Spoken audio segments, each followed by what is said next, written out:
to hit record right away as I started to get feelings over your reading. I had this heaviness hit my chest and like this violent energy. It's not your energy, but it was this feeling of like what might be like buzzing around you or coming at you either in the spiritual realm, the real world, the 3D world, or both. So I wanted to start with that. I also was called to my Edgar Allan Poe deck, which is pretty dark. It has great messages in it, but Edgar Allan Poe is definitely associated with more like, dreary things, crows and ravens, and like just some more melancholy, dreary things. And then also this Orion's Animal Tarot deck. So I think I'm going to be pulling at least one from here and maybe a few from here is what I'm feeling, but we'll see how it pans out as we go along.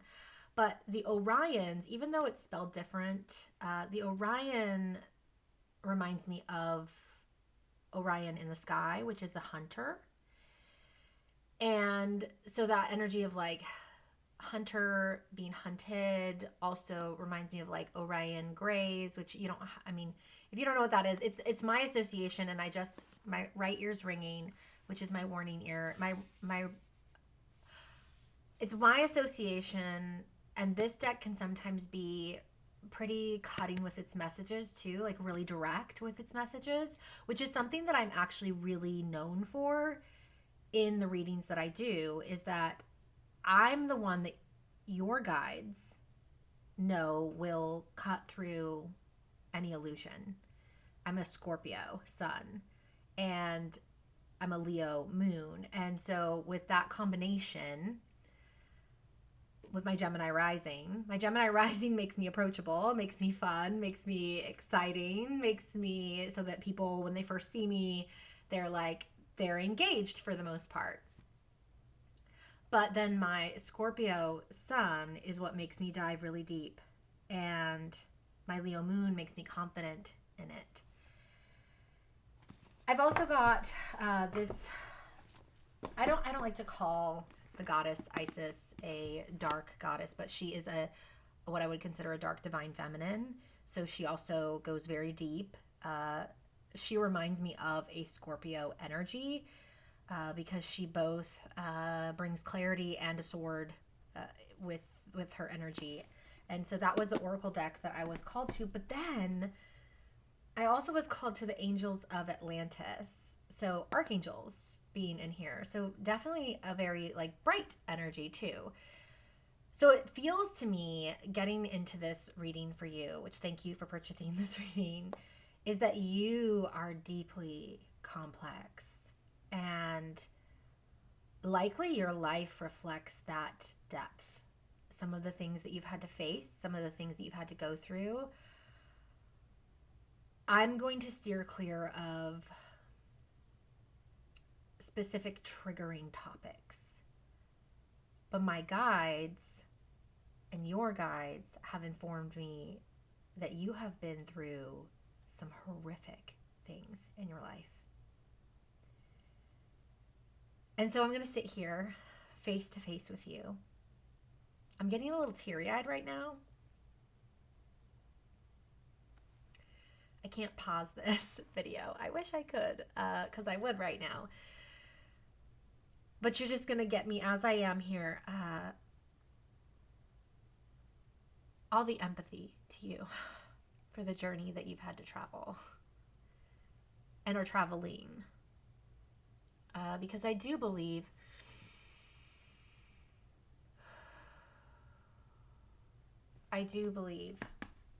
that you are called to get a reading from me for a very deep reason. I'm going to grab some incense here.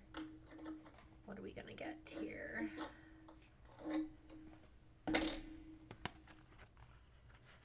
White sage and Palo Santo.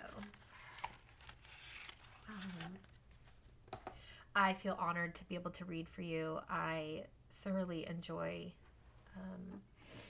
connecting with people that have some really hard things going on in their life, or have had hard things going on in their life. Okay, we'll get this going.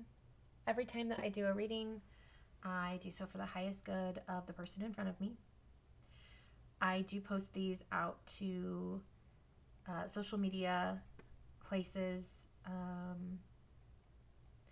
so that if it resonates with somebody else, that's great, but this is for you. You purchased this, this is yours. And if for some reason you purchasing it in this way, instead of us being one-on-one on video, helps somebody else, I hope you get all of the beautiful, lovely karma that pays dividends of blessings on you for being open to receiving your message in this way. So let's start with Edgar Allan Poe, one of my favorites. My favorite poem is The Raven. That one's stuck here in the box. Knight of Swords. Rapid Thoughts. Reminds me of Rapid Thoughts. Lots of action going on in the brain. Sometimes I'll look at the split. I am going to start this by just pulling some cards from me to clarify and understand a little bit. I may or may not explain them because they won't be like your official cards that your guides want you to hear. But like I said, I started this reading to try and collect all of the energy that I was getting off of this, because it was a lot different of a vibe than I've gotten with any other readings that I've done recently. And that's not a bad thing, okay? None of this is negative. I mean, some of the things you're dealing with are definitely negative, but I'm just going to ask my guides and your guides if they can just kind of clarify for me some things.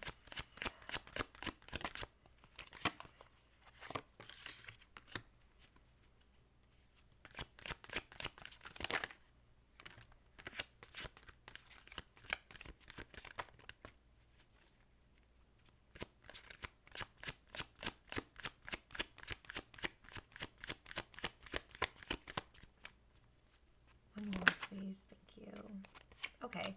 So, yeah, I don't necessarily want to assume that this is about love, but I will tell you what I see here, and then I will get into your actual cards. I see the World in reverse.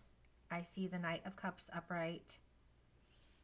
This is giving me the energy of repeating cycles, looping cycles in ways that you come forward with your emotions, or the ways that you allow others to come forward with their emotions to you, emotional offers. Knights are about action. The World is about cycles. It's in reverse. And then I have I don't have enough information at this exact moment, but it does feel like it may be around the subject of close relationships. This could be love, or it could be friendships, family, close relationships, divinely destined relationships to have in your life, where we have masculine energy that is coming in the reverse position, with your energy being represented by the feminine energy, which is the Queen of Wands. We have the King of Wands in reverse and the Queen of Wands. We have this like divine match, but it's like a mismatch in energy. Like someone or something or particular energies out in the spiritual realms, however that resonates for your exact situation, it's going along with that volatile energy that I was talking about at the beginning. And this is confirming to me that the energy that's being offered towards you, that's affecting your emotions, is not in upright position. It is not in good form. While you're a powerhouse and like this very vibrant feminine energy, this Queen of Wands is very confident. She's very powerful. She's very knowing and knows when to take action, and how she's meant to present herself. And this does not have to be gender based, but I feel like in your case it is. I don't usually love to read like gender into these cards, but being that this is your reading, I am going to go ahead and take that liberty to do that. One of the things on this card that's interesting is this woman's throat is slashed and her eye is bleeding, specifically her right eye. And for me, which I'm your reader, and so I am meant to interpret these cards. Left ear is ringing, that's my message ear, confirming that I am supposed to interpret this the way that I feel it. For me, my left eye is my spiritual eye. It's the one that I look to in my soul to activate myself. And my right eye is my human energy eye, the one that I utilize to reprogram the thoughts and feelings I have about myself as a human. So the right eye is bleeding, meaning your human is deeply wounded in some of these spaces that have been affected by these types of energies, whether we're talking plural or singular. Okay, there is a card that your spirit team would like me to pull from here. I'm going to pull all 4 tarot cards. So that was a clarifier for me to make sure I'm on the right track for your reading. Because when I get something like this in, I want to make sure that I am not making a mistake, because it's very heavy energy and it's hitting my heart chakra really deeply. I'm allowing it to. I'm getting tears in my eyes again for you.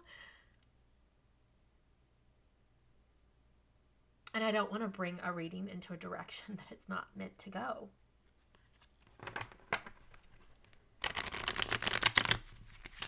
But all signs point to this is what we're meant to talk about. Whatever this is that your spirit team has here for you.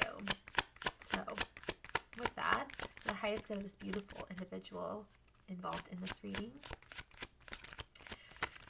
please let me know what card you'd like for her to see. The 7 of Wands in the upright position.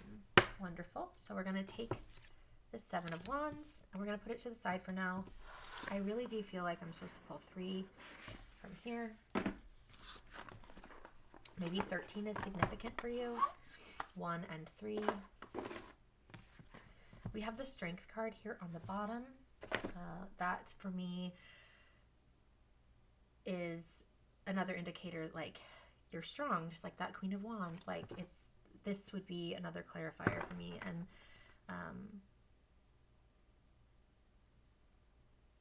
the 7 of Wands.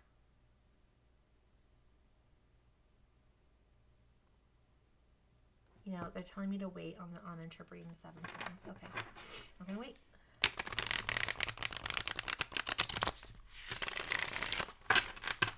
We will listen.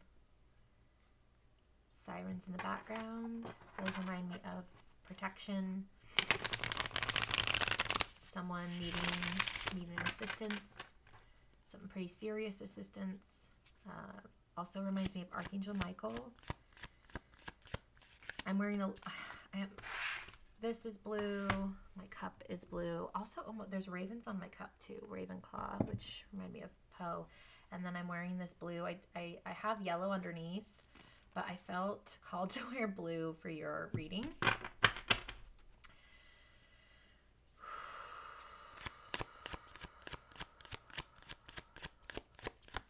I also have this raven feather next to me that I got on 2/22/22, and the 2/22 portal is, in my truth, the second most powerful portal, energetic portal of the year for transformation, for activation and movement forward in your journey.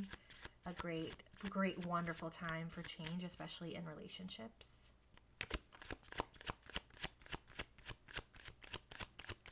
All right, what do we have here? I need 3 cards, please.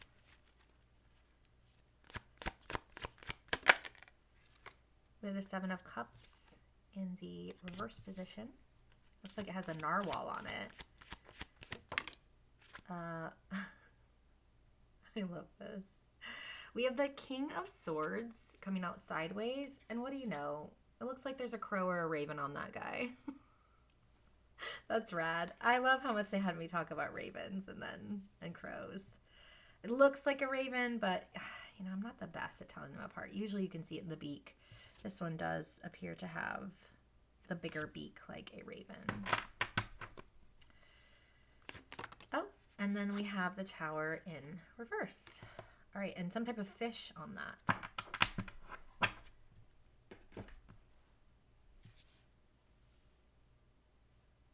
Okay. So looking at this Seven of Wands intuitively, because it's a little bit different of a deck, we have the clock striking 12 at the top. So it's midnight. And there looks like there is someone.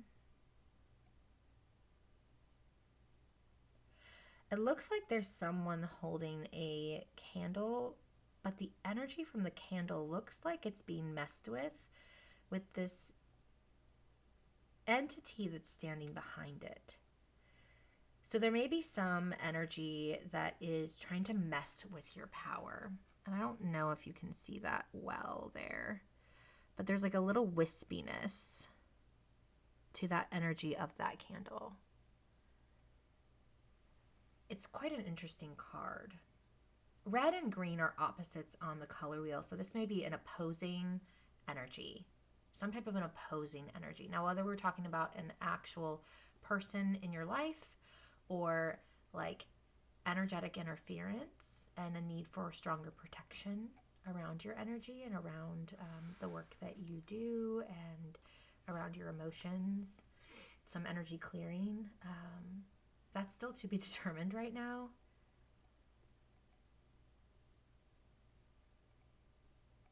But then there's a lot of bare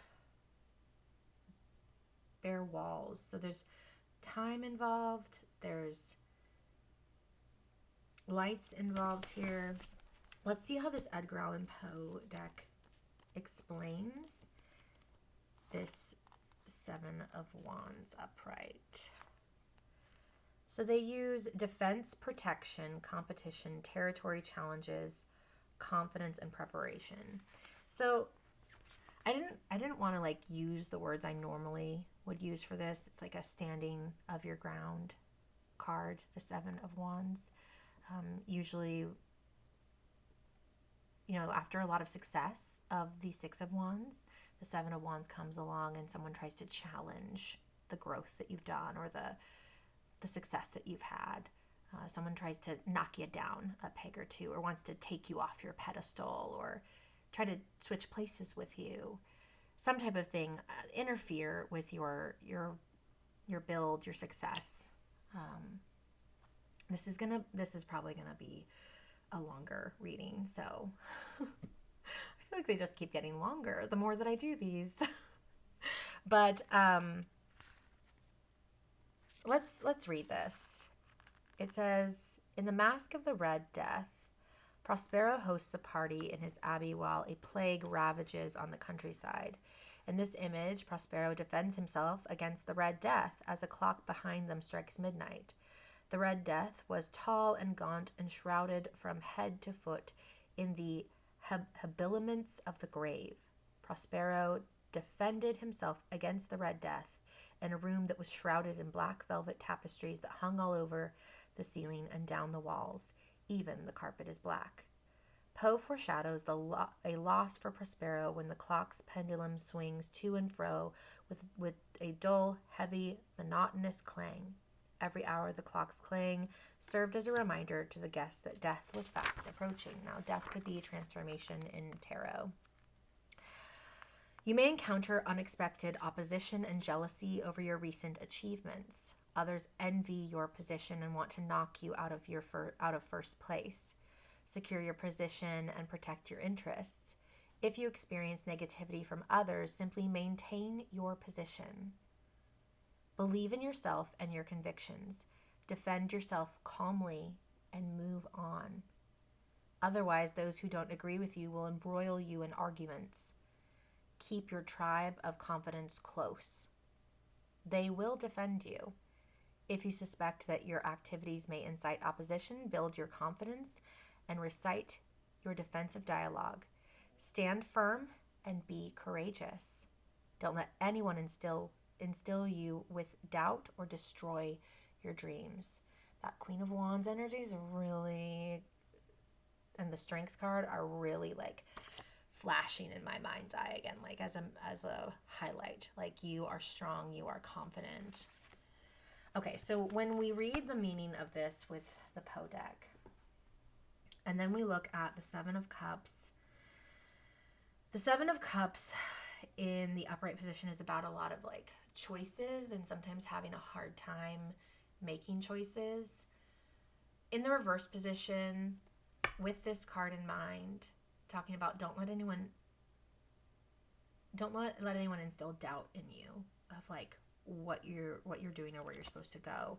Stay decisive. With this King of Swords sideways, this is one of like decisive action. This king knows what he wants. This masculine energy, this is very like it's the king, the highest regent in tarot, is coming forward to be like, I know what I want, but this is sideways. So we have this in reverse, the Seven of Cups, and we have this sideways. So to me, it's like whatever this energy is, it is affecting your confidence in your decisions, in your thinking. That Knight of Swords that I saw at the beginning is kind of sticking out, and it's bringing this internal doubt that may still be a part of your process of crumbling, but that's only if we use it for the benefit of our growth and not the destruction of our self-concept and self-confidence. Okay, so we're going to open up this Orion book and get a little bit of an indicator of what the Seven of Cups means in this book, and if there's a message that they want me to read from the actual book in here. So Seven of Cups reversed means consequence, malice, and slander. So that whole idea of like jealousy, of people like not having your best interests at heart. This may be someone that you're already thinking about who it is, but it also could just be like this energy. I know a lot of the people that I work closely with have been talking about how it feels like they're just getting like attacked left and right over just like the littlest things in a variety of different categories. And I know I've experienced this too. So it does feel like it's part of the energy, but this whole idea of slander and malice just seems to be supporting the message that we already read.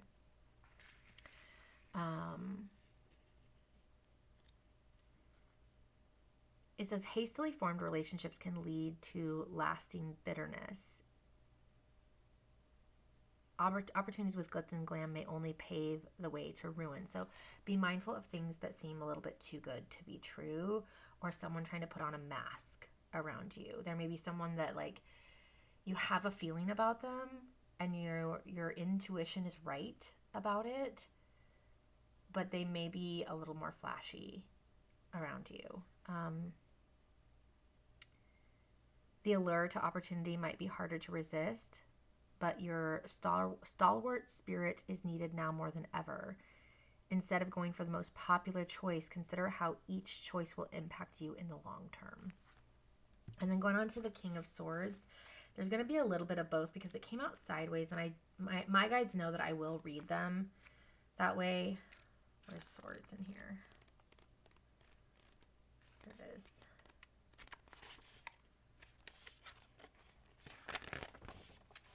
Might be the last card in this deck. Yeah. So the keywords in the upright are structure, clarity, and integrity. But then it came out sideways, so that may be a little shaky. Your clarity may be feel a little off. You may feel a little instability in your life. And then the reverse meaning means irrationality, cynicism, and aggression. And this one is a crow, even though the beak looks very like raven-like, but it is a crow. It says, a crow stands proudly on the pommel of an ornate sword looking toward the future. Crows are immensely intelligent birds, capable of understanding commands, communicating with fellow crows, and utilizing tools to accomplish tasks. They represent mental fortitude and truth, and while some consider them an omen of death, there's that death. There we have the cards connecting here too. Transformation. These energies may be trying to impede your transformation. So sometimes when we are on this really great path of growth, of opportunity, of like getting our stride and like crushing our goals, something will come in to try to test to see how much we want it, or to try to take us off our path. And however that resonates for you, whether you think that that's just how humans are, or that you believe in negative entities, or just, karmic energy, whatever that is for you. I have my beliefs. I'm not here to impose or push my beliefs onto you.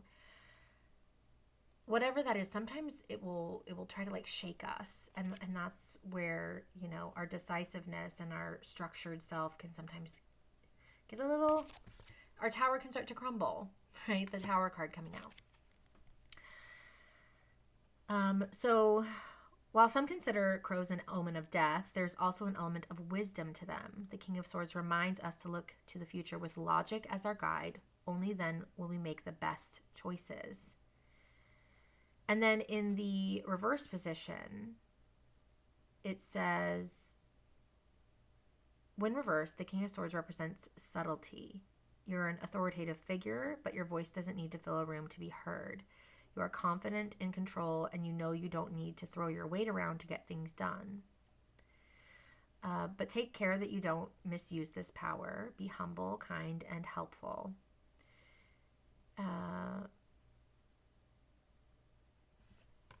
This really feels like this may be something that is happening to you, or some people would say for you, but like from this external energy, like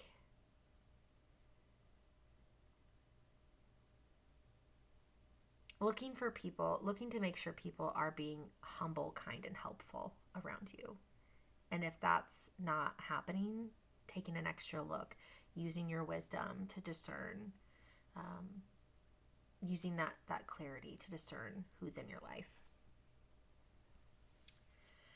And then the Tower card, it says, you are a rational individual and your rationality will be key to finding the proper path. That felt important to tell you as well. Okay, the Tower card in reverse is survival, rebuilding, and intactness. That's what this one means. And this did come out in reverse. And it says, when reversed, the Tower is a warning that an unexpected change will come from within. That transformation. Ooh. A personal transformation is nigh, but to reach it, you may have to undergo a drastic shift of faith and perception. This may manifest as a crisis of confidence. There we are. That energy that's trying to interrupt that Queen of Wands, that strength, that knowing. This may manifest as a crisis of confidence or a complete questioning of the truths you once held in high esteem. For some, this can become a full-on existential crisis, but at the end of the tunnel, there will be a newly enlightened you. Though this realization can be unpleasant, that's that like heaviness on the chest, like also highly unpleasant. Take comfort in knowing that you've avoided narrowly potential disaster. Take this silver lining and your new enlightenment and carefully build your future. This position can also imply that you're delaying a necessary change, rejecting it out of fear or concern, when it would be better to let the chaos come. It can be scary to surrender to something so absolute. Just try to remember there is purpose in the pain. And this is called a lionfish, apparently. So we had a Leo full moon. I've had a lot of lion stuff. I've been saying like lions share in some of my videos. Like lions have been really prominent lately. All right. Moving on to the Oracle card. I'm hearing that your guides would like me to just pull one of the archangels that would be really good for you to work with. But I have Uriel, Archangel Uriel with trust on the bottom, and I think that last card just said something about trusting. But oh, my nose is itching all of a sudden. Ah. All right, what is the energy you want to bring forward to her? Gabriel, benediction. Archangel Gabriel is really well known for communication, helping people with communication. I would look into working with Archangel Gabriel. I always think of bubbles when I think of Archangel Gabriel too. But let's get your Oracle card. I've been reading about Archangel Gabriel in Luke also. He's the one that showed up to, I think his name is Zechariah, John the Baptist's dad, in the temple in the first chapter of Luke. And he also, Archangel Gabriel came to speak to Mary to let her know that she was going to be carrying Jesus.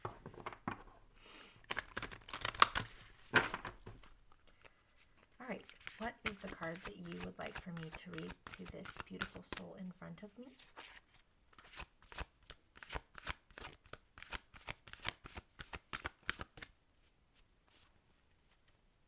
Scorpio energy just feels so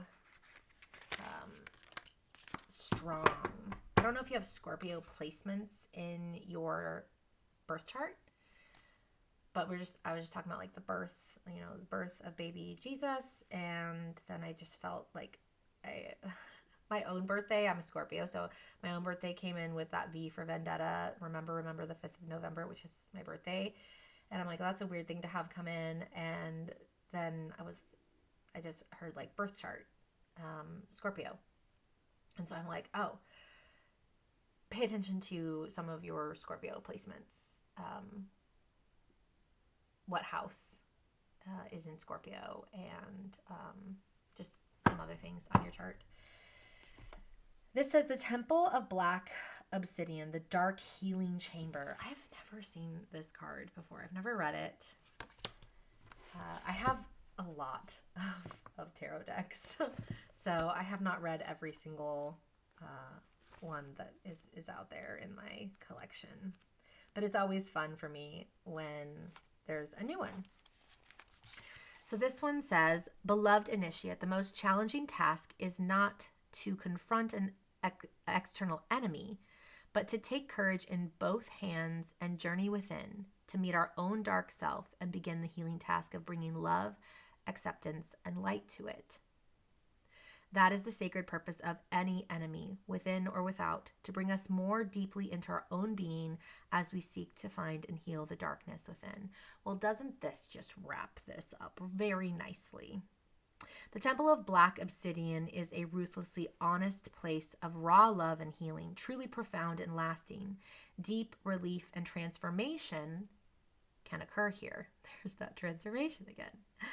Black obsidian is protective and revealing. It will prevent harm from external or internal forces, but it will also reveal that which has been lurking in the shadows of the self, capital S self, trying to avoid being brought out into the open for fear of condemnation. The biggest challenge we face in entering the Temple of Black Obsidian is our own unwillingness to love and accept all parts of us. The initiate who is invited to enter the Temple of Black Obsidian enters into his or her own shadow, the part of us that is hidden from our own awareness and is usually only experienced in relationship to others, quite often as projection.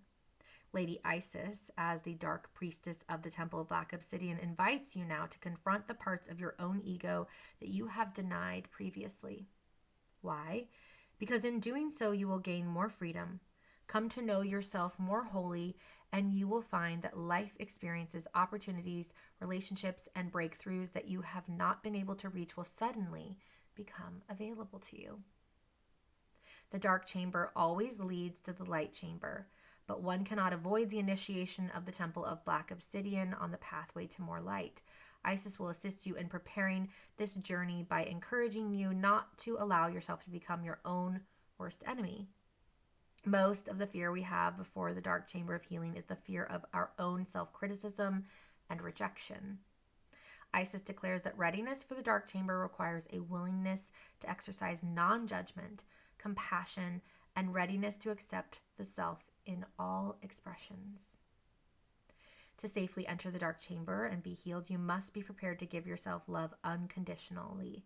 You must be able to recognize judgments that you hold toward yourself not as truths, but as old patterning. That stuff I talked about, the right eye and the left eye. The right eye is the one that you're going to want to focus on to reprogram the way you think, feel, talk about yourself. The left eye being the one that you are going to want to speak to help awaken the inner self with a capital S even further, to bring out your true, authentic soul to the surface.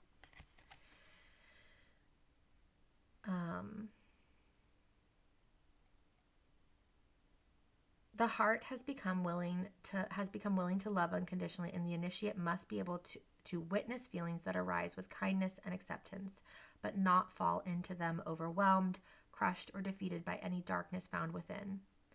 It is worth the challenge because finding peace from pain, self-criticism, self-doubt, fear, and self-judgment through healing in this temple is a gift beyond measure.